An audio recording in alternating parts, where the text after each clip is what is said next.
Welcome to That's Too Personal, the show that talks about extremely personal, hilarious, and often uncomfortable situations and conundrums of everyday life.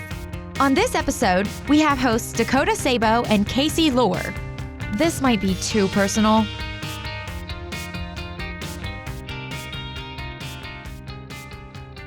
All right, welcome to That's Too Personal, episode 8. I'm your host, Dakota Sabo. I'm one of your hosts, Dakota Sabo, and I'm here today with the great, the fantastic Kaici Lore. We're coming off some sweet rap beats, trying to get hype up in here. We just recorded the previous episode. You didn't know we're white. Yeah. Yes, but we're also excellent rap superstars. All right, today we're going to be talking about millennial culture, lack of intimacy, sex culture, dating app culture, sort of a swirlation, if you will. Let's start this with a question. Do you think that this dating app, dating website culture, more specifically dating app, because I feel like we as a generation have kind of steered away from that, from dating websites. Do you think that's something that is only found in millennials and Gen Zers? Do you think that's is it more prevalent? Yeah, it's certainly more prevalent. But I mean, I don't think it's exclusive to us. I mean, there are dating sites that are exclusively catered to certain groups. Yeah, like eHarmony. eHarmony. Yeah. What's eHarmony catered to? I feel like midlife crisisers. Okay. I never really put that together. Midlife crisis. I think it is crisisers. I love dating apps. Really, when I was dating, I found them to be invaluable. It really helped narrow people down. You know, why waste time going up to somebody that you may or may not have any interest with? I'd rather start off on a positive foot and say, wow, this person's pretty compatible with me. I'm going to go down this road. See, I hate dating apps and dating websites because of that. Really? I would rather, I feel like the best way to get to know someone is by talking to them and messaging them and talking, sure. Texting, stuff like that. If you already go in and see their page and know that they're a fan of rugby and theater and stuff, then you're kind of losing that connection. For me, that's a loss of connection, because you're going in knowing the things that they like and the things that they don't like. And that's the point of dating, of getting to know someone, is to learn those things. I think getting the cliff notes of somebody's life and interest is, at least for me, it was extremely helpful, because I didn't have to. I got really frustrated with trying to talk to somebody and finding out on a first date that there was some big barrier or obstacle that was not going to, we weren't going to get past that. Yeah. So I just wasted, a time where I could have been dating somebody else on that evening or whatever. I would rather go in knowing that there's at least some commonality.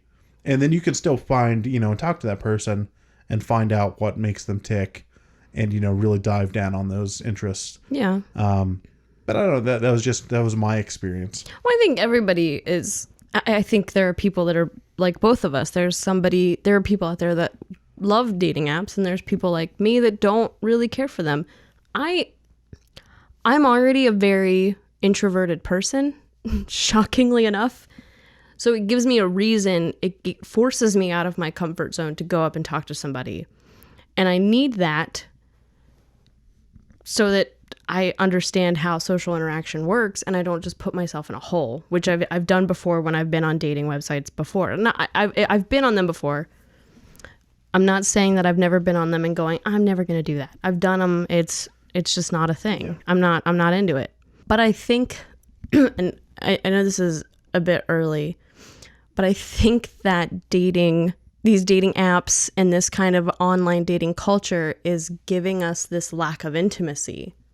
I think that is something that's starting to happen and will continue to happen, because intimacy goes deeper than just sex. There's a lot of things that go into intimacy that I think people are losing when you find a person online, when you talk to people online. Yeah, you're still connecting with them, but there's a difference between waiting and typing up the perfect response than there is just listening to someone talk. I definitely think that actually talking to somebody and getting to know them in an organic way probably leads to a, but I was going to say probably leads to a more, not stable, but a deeper connection. Yeah, but I'm not sure that that's necessarily true. Well, from my past experiences, talking with people candidly have given me much stronger friendships and much stronger relationships. Like that's one of the reasons that I'm comfortable with talking to some of my exes, because we spent time talking so long that I consider them my friends. One thing that's still very important to me, and this is a throwback to the very, very first episode, is I I expect someone to be my friend before I date them. Yeah. That's a thing. And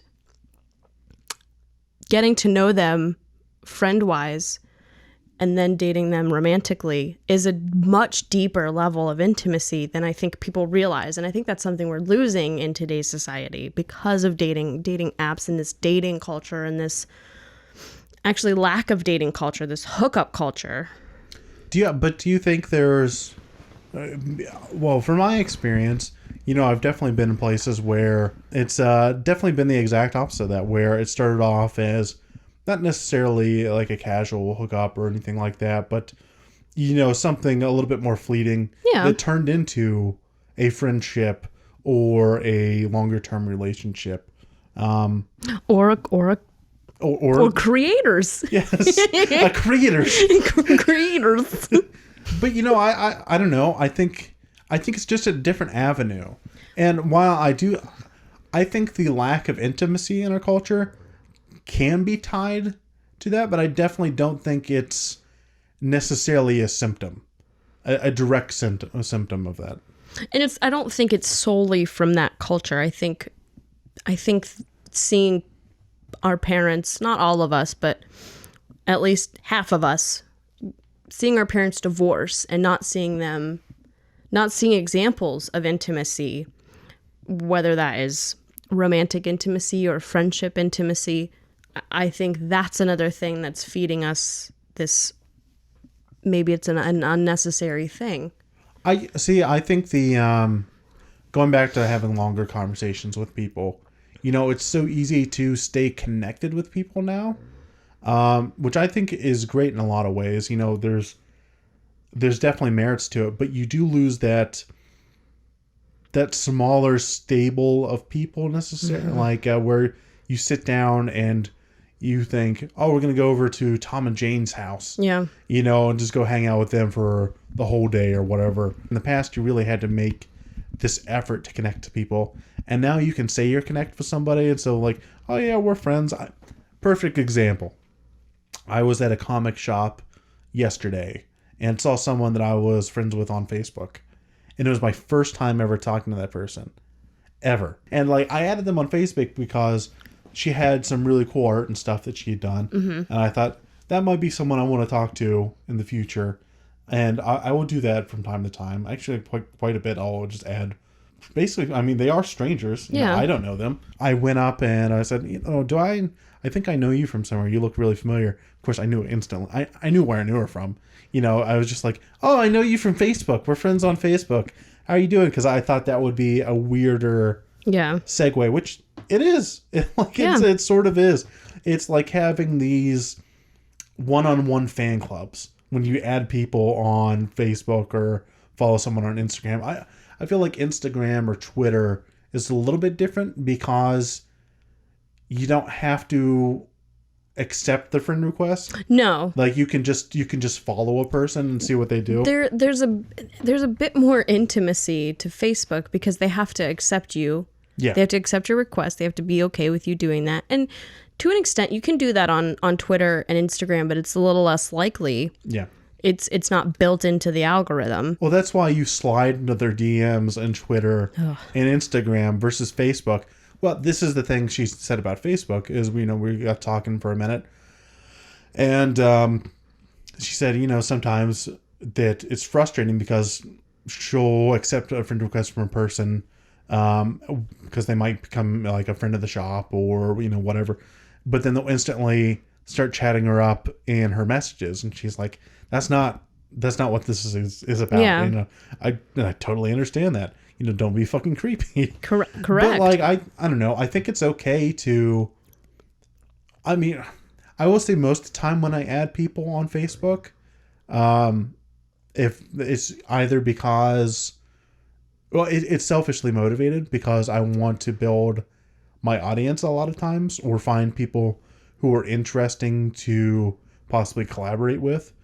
And I feel like Facebook is a much more direct way of doing that versus just following somebody on Instagram or Twitter. Yeah, I can see that. I'm very much more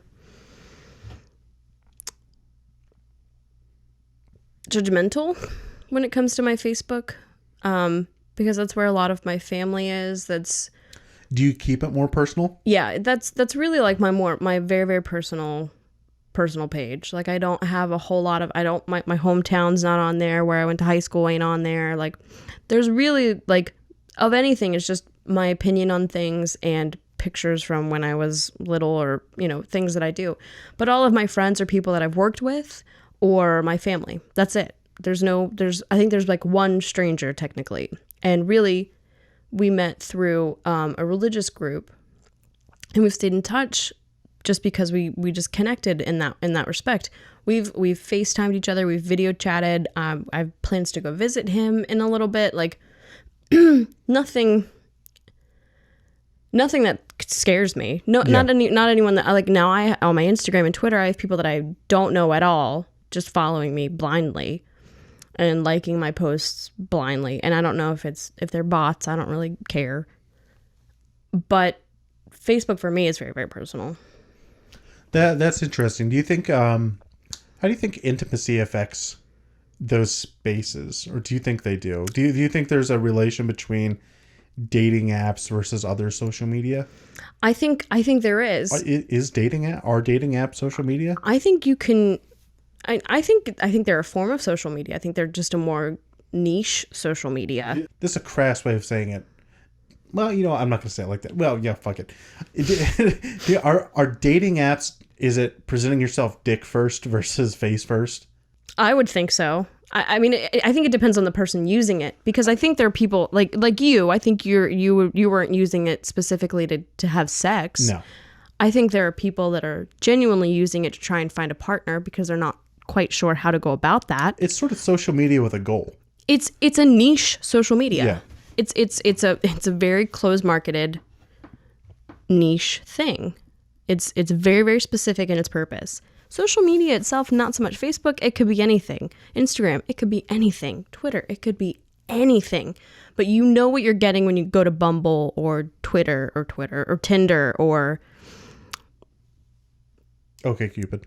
OkCupid, or there's one Hinge. What's Hinge? I don't know, but I know that it's a thing. That sounds scary. or Grindr, for that matter. Grindr specifically, you're going for sex. I think what we see on social media can feed into this lack of intimacy. Back to a previous episode, we're seeing highlights, and we're judging other relationships. We're judging our relationships based on what we see for other relationships, which can feed into intimacy issues. Like, I know personally, I've looked at other people's relationships through social media lenses and judged myself and my relationships based off of what I see, which then led me to just not reach out to my partner, to not talk to them about things I think were issues. You feel shitty. Yeah. It makes you feel bad. I feel like you feel kind of like a failure. You feel, it feels like you're not putting in enough work, or you're not happy at this point in time, but all of these other people are. What are we doing wrong? One of my friends went to high school with her, and she has a lovely couple kids, and her husband's great. And I'll see photos of them and think, God damn, like, they really got their shit together. There's more to that. There's the personal stuff, the behind the scenes, what's going into the pudding. And, you lose that with social media. And I think there is an inherent lack of intimacy from that, because most people don't put the intimate details on their social media because most people are mostly private, I guess. Have you seen any of the articles that are like people that don't post about their relationships on social media are likely to be happier in their No. relationships? Mm-mm. I'll find one and send it to you, but it kind of makes sense because then you're not, it's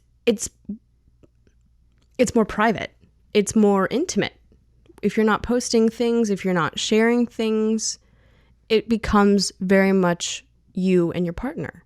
And I think that's something that we as millennials and Gen Zers for that matter don't think about. I think we're all trying to get that dopamine boost from likes and comments from how cute we all look with our partners. Or I mean, I don't think it's unique to compare a relationship you're into someone else's relationship. I mean, I'm sure that was something. I think that's been something that we've done forever.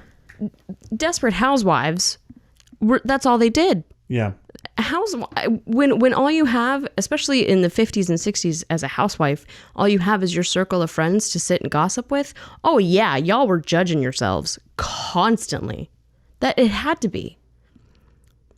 It had to be. Where else would we be getting this behavior? We learn it from our parents or from society in general. I wonder if it's just evolving in some ways. You know, maybe it is a bit of a rough time right now. Maybe it's not. Maybe we're just becoming connoisseur of it. So Northwestern University found that those who posted more frequently about their partner actually feel insecure in their relationship. Like they're looking for validation, maybe? Correct. Okay. So this article kind of does the inverse of that and goes, this is why, here are 8 reasons why people, it's one of those listicles. Sure. Here's 8 reasons why people that don't share on social media about their partners are usually happier. And that's like, they're not trying to convince others. They're not convincing others to convince themselves. People who post more often are most likely to be psychopathic and narcissistic. When you're happy, you don't get distracted by social media, which I think that's an invalid statement. Couples who post a lot tend to be insecure. After surveying more than 100 couples, researchers from Northwestern University found those who posted more frequently on social media about their partner actually feel insecure. They're better off keeping any arguments offline. Those who post more often on social media rely on their relationship for happiness. They don't have anything to prove, and then it says people who stay off Facebook are happier anyways. Which I spent 2 weeks off of Facebook and my energy went up. Really? Yeah, because I wasn't looking for validation. I've given up, or I've quit social media a few times, and I do feel like there's a difference, but I can't do it for very long because of the difference for work purposes, and then also for fuss and stuff. It's really hard to quit social media when you're a creator, because you use that, it's a tool for you for your work. So I will, whenever I need to, I'll go off Facebook for like a week or two just to kind of recharge, and I'll use an offshoot account. Like I help my community theater with their social media and their marketing, and I use a thing called Hootsuite, and it's a third party thing, but it's linked to all of our social media accounts, so I can get things posted, but I don't have to be directly on those sites. That's interesting. I've never heard of that. It's real convenient because you can queue everything up to post, so you're not. Yeah, it's a beautiful tool. Yeah, I have to look into that. Yeah, it's wonderful. Do you think that validation from social media, do you think it affects other parts of your life or other parts of other people's lives besides intimacy and validation? I mean, do you think overall, would you say it's a net positive or negative? What validation just social media in general? I would view it as a net negative, because I know personally for me, I go on there for validation, Everything I do is for validation. And then from that, I judge the rest of my life.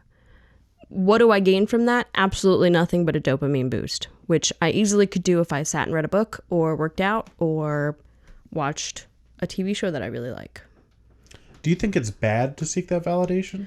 No, I think you're allowed to seek that validation, but I think if you're more concerned about that than other things in your life, that's a problem. Yeah. If you social media addiction is a genuine thing, and that could feed into lack of intimacy in other parts of your life. That validation and dopamine boost, I think also plays a heavy role into online dating. Mm-hmm. I know whenever I was talking to people on OkCupid or Tinder or whatever, it felt like whenever I could talk to multiple people at a time, or, you know, just get somebody to talk to, I felt like I was succeeding. But I was, you know, I think there is something to that, you know. You are succeeding to a certain extent, but you're also getting validation for it. And I don't know if that's honing necessarily how to be a better dater, or if it's a mixture with that, and I feel good because I'm talking to somebody because I know it's going to lead somewhere. And I wonder if there's some kind of a weird eroticism to that, where you're feeling good, and maybe you develop a kink just from that flirting. Well, is it a distraction? Is talking to multiple people at once instead of just one person a distraction from the loneliness? I mean, yeah, but I don't know if that's necessarily a bad thing. I mean, I don't think it's okay if you're lonely, and, you know, or you enjoy your solitude, would probably be a better way of saying that. But if you're trying to not be lonely, yeah, and you're trying to move on to a relationship, or some sort of a relationship with a person you're talking to, if you have an end goal, I don't think it's necessarily bad to do that. I think you're just speeding up the process. Okay, I can see that. So, as someone who has talked with people online, just to circle back, do you think that you had built little tiers of intimacy with people that you talked with that... I mean, in some cases, I think it was more so a familiarity. You know, you just... Okay, here's another question. Here's another question that might make that a bit of an easier question. Do you view intimacy as solely a romantic thing? No. Okay. No, 100% not. There are definitely friends I would say I have an intimate understanding of. Mm-hmm. You know, we really get what makes each other tick. Yeah. There are friends that I'm very intimate with. Very, very intimate with. That know me as well as I know myself. I think it's I don't think it's always exclusive from romantic feelings or lust. I mean, there's a reason that we say I'm getting intimate with someone. I mean, that's specifically in our vernacular a sexual thing. I didn't mean it in that respect as I'm thinking about it. So intimacy can be more than just romantic intimacy, correct? Yeah. You can have familial intimacy, you can have friend intimacy. So, for example, in Pacific Rim, one of the best movies. I would not say that. I love that movie so much. I adore that movie. They have a thing called the mind meld, which helps power the Jaegers and helps fight the kaiju. Mind melding is a very, very intimate thing. You have to know what the other party is thinking constantly to be able to power these really big things. Do you think that is do you think that's achievable in the real world?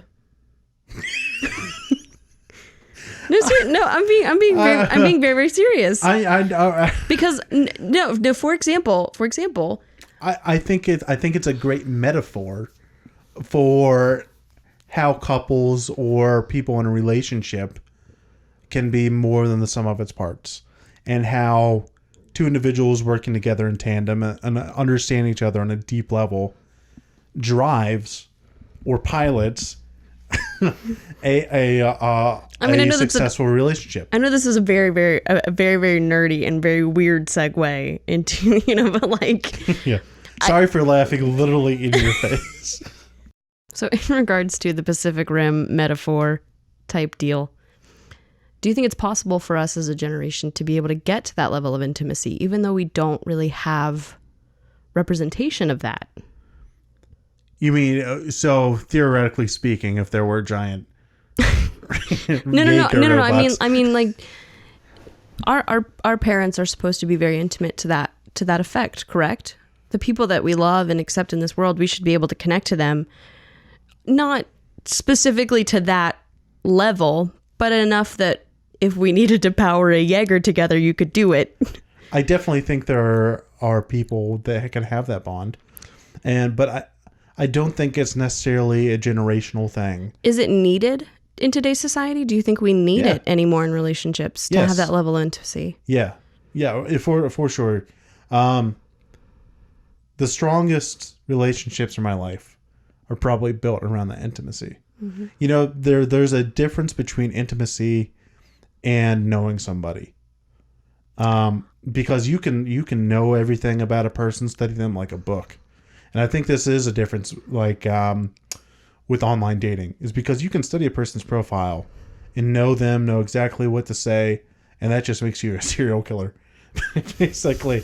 But truly to know somebody, it's more of a feeling and an understanding of them, and it works both ways. When you connect with somebody, that's a connection that goes both ways. Yeah. Otherwise, it's just understanding. Yeah, and it's a connection that you may never lose.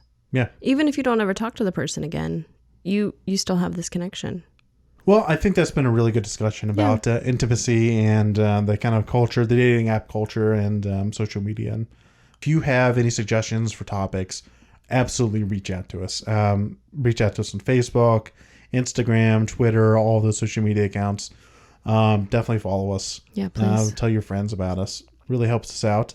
And if you have any thoughts about how intimacy is evolving or changing in the current state of things, whether it's social media or dating apps, definitely leave us some comments about that. But that's been this episode of That's Too Personal. I've been Dakota Sabo. I've been Kaici Lore. And we will see you on the next episode. Peace out.